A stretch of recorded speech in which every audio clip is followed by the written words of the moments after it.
Breaking news is in Flagler County, where the crash of a small plane has injured 2 people. Earlier today, the crash of another plane in Putnam County killed 2 people.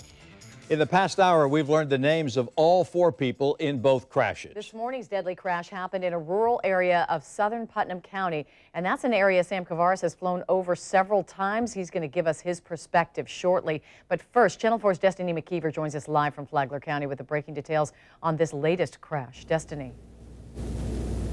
It's got the ins and outs. Well, definitely a busy day for investigators. It all started here behind me in this very wooded area.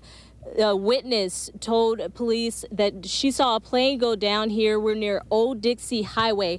Take a look at this video. Joel Fallon has been identified as the pilot, and Josh Rosa has been identified as the passenger. They, along with that witness, helped emergency officials locate the plane. And the Flagler County Sheriff's Office says there was a mechanical issue in midair and the plane crashed, and they tracked the plane by using the pilot's phone signal. In the meantime, the first plane crash just 33 miles away in Putnam County. One of the victims confirmed is 67-year-old Thomas E. Stevens, and the other victim, we just learned his name. He's being identified as Joe Anthony Fyock. We spoke to people on camera, or off camera, excuse me, who say they witnessed what happened. Crime scene tape surrounds what's left of a small plane that crashed just after 9 this morning. Florida Highway Patrol says 2 men were killed when a small aircraft like this one crashed into some trees near US 17 on Smiley Store Road. Witnesses say there was an explosion in the air before the plane came down. This information came from the Putnam County Sheriff's Office as well as fire rescue in this area. Investigators got on scene and confirmed that we do have 2 fatalities involved in this airplane crash. We spoke with people on scene, and they told us they knew one of the men. Investigators say that man is 67-year-old Thomas Stevens. They say he owned a farm just a mile away from where the crash happened and was out on a joyride. We are getting, some information with witnesses and local residents of what possibly happened with this. So we're taking all that information and seeing if we can figure out what happened in this terrible tragedy.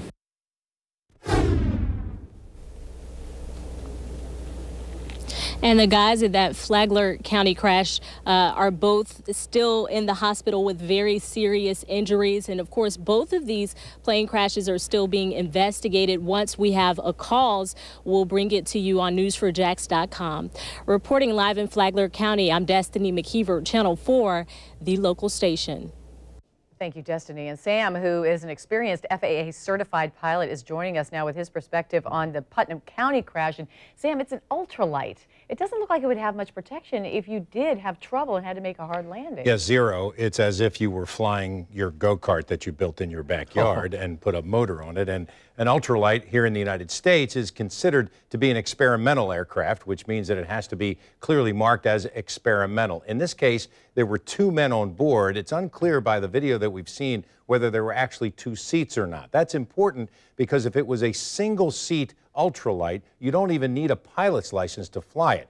But if it is a 2-seater, you need a minimum of a sport pilot license in order to operate that. You heard that one of the fatalities there, one of the men, was from there and his farm was near there. It happened to happen near the Palatka Airport only because the farm is near there. You can take that off virtually from anywhere. It's got tires on it that can go over grass, and in fact, it's built to be take off from your driveway if you like. As Mary said, no protection whatsoever. And as an experimental aircraft, it can be literally built in your backyard and flown without a license if it doesn't have 2 seats. Generally, the motor in it literally would be the size or a lawnmower motor there. Witnesses say that they heard an explosion, and if there was an explosion on board, it may have disrupted the structural integrity of the airplane, and I use that term very loosely, and consequently it would have fallen out of the sky. As I mentioned, the Palatka Airport seems to be in the news in terms of aviation on a regular basis these days. There's a lot of activity there. You might not think so, but it's one of the big parachuting centers in all of the United States. People come from all over the world to parachute there, and but this just happened to happen near there because one of the man's farms was right there, and that's where he took off from. Thanks a lot, Sam. Ready.